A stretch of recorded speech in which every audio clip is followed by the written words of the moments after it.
السلام علیکم دوستو، 20 سٹار نیوز میں آپ سبھی کو میرا سلام۔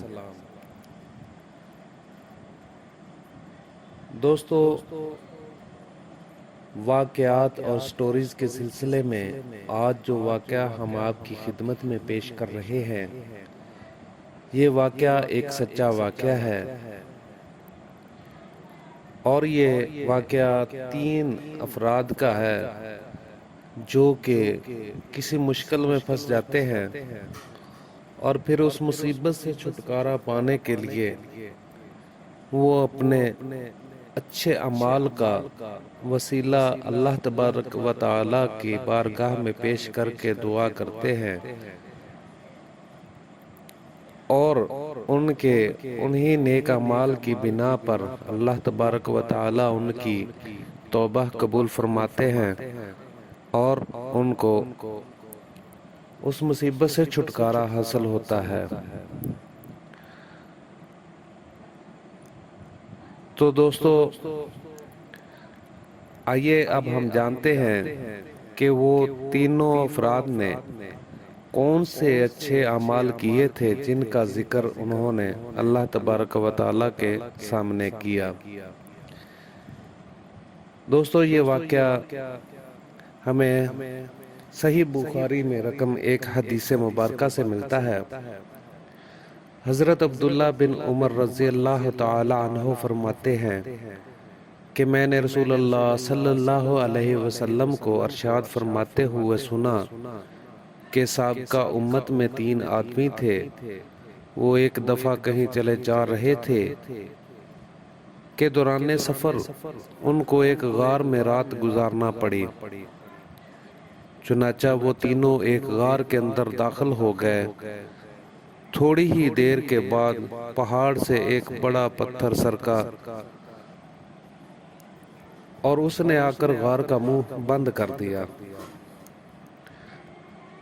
سب کہنے لگے کہ اس پتھر سے نجات اور خلاصی کا یہی صورتحال ہے کہ ہر آدمی اپنے نیک اعمال کا اللہ تبارک و تعالی کے سامنے وسیلہ پیش کر کے دعا کرے۔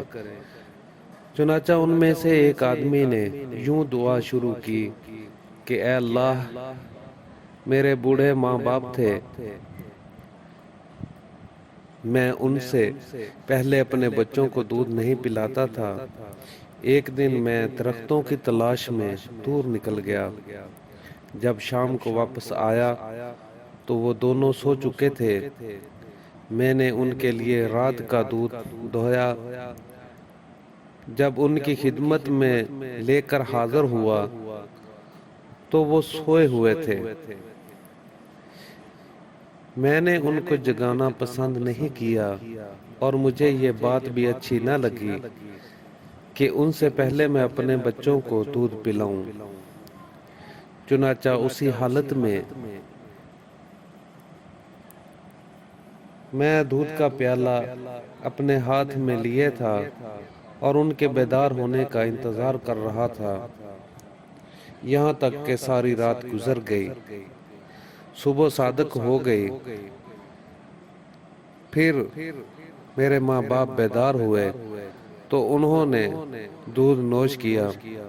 اے اللہ، اگر میں نے یہ کام تیری رضا جوئی کے لیے کیا تھا تو اس پتھر کی وجہ سے جس پریشانی میں ہم مبتلا ہیں اس کو دور کر دے۔ چنانچہ وہ پتھر تھوڑا سا ہٹ گیا کہ ابھی اس سے نکلنا مشکل تھا۔ پھر دوسرے آدمی نے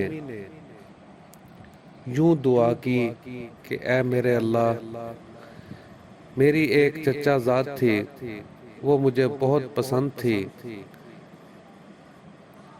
ایک روایت میں الفاظ ہیں کہ میں اس سے اس قدر محبت کرتا تھا جس قدر کوئی مرد عورت سے محبت کرتا ہو، بلکہ اس سے بھی زیادہ۔ ایک دن میں نے اس سے برائی کا ارادہ کیا تو وہ نہ مانی، حتیٰ کہ مشکل گھڑی میں وہ قحط میں مبتلا ہوئی تو میرے پاس آئی۔ میں نے اس کو 120 دینار اس شرط پر دیے کہ وہ مجھے برائی کا موقع دے گی۔ وہ تیار ہو گئی، یہاں تک کہ جب میں نے اس پر قابو پا لیا تو وہ کہنے لگی کہ خدا سے ڈرو، جائز طریقہ ہی سے پردہ بکارت زائل کرو۔ پس میں اس سے دور ہو گیا، حالانکہ وہ مجھے بہت زیادہ محبوب تھی، اور جو سونا میں نے اس کو دیا تھا واپس نہیں لیا۔ اے اللہ، اگر میں نے یہ کام تیری خوشنودی کے لیے کیا تھا تو اس مصیبت سے ہمیں نجات دے دے جس میں ہم سب مبتلا ہیں۔ چنانچہ وہ پتھر تھوڑا سا مزید اپنی جگہ سے ہٹ گیا کہ ابھی بھی اس سے نکلنا مشکل تھا۔ پھر تیسرے آدمی نے دعا کی کہ اے اللہ، میں نے چند مزدور اجرت پر رکھے تھے، ایک آدمی کے سوا سب کو مزدوری میں نے ادا کر دی تھی۔ وہ آدمی جس کی مزدوری میں نے ادا نہیں کی تھی وہ اپنی مزدوری چھوڑ کر چلا گیا تھا۔ میں نے اس کی اجرت کو بڑھایا یہاں تک کہ اس سے اموال کثیرہ ہو گئے۔ پھر ایک عرصہ کے بعد وہ آیا اور اس نے کہا کہ اللہ کے بندے، میری اجرت مجھے دے دو۔ تو میں نے کہا کہ یہ اونٹ، گائے، بکریاں اور غلام وغیرہ جو تجھے نظر آ رہے ہیں یہ سب تیری ہی اجرت ہے۔ اس نے کہا کہ اللہ کے بندے، میرے ساتھ مزاح نہ کر۔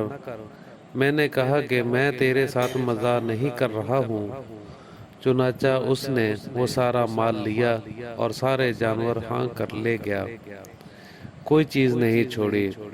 اے اللہ، اگر میں نے یہ کام تیری رضا حاصل کرنے کے لیے کیا تھا تو ہمیں اس مصیبت سے چھٹکارا عطا فرما دے جس میں ہم سبھی مبتلا ہیں۔ چنانچہ وہ پتھر دور ہو گیا اور وہ تینوں اس غار سے نکل کر آگے کو روانہ ہو گئے۔ عزیز دوستو، اسے صحیح بخاری میں حدیث نمبر 2272 پہ رقم کیا گیا ہے۔ میں امید کرتا ہوں کہ آج کا واقعہ آپ کو بہت پسند آیا ہوگا۔ اسی کے ساتھ میں اجازت چاہوں گا۔ السلام علیکم ورحمۃ اللہ۔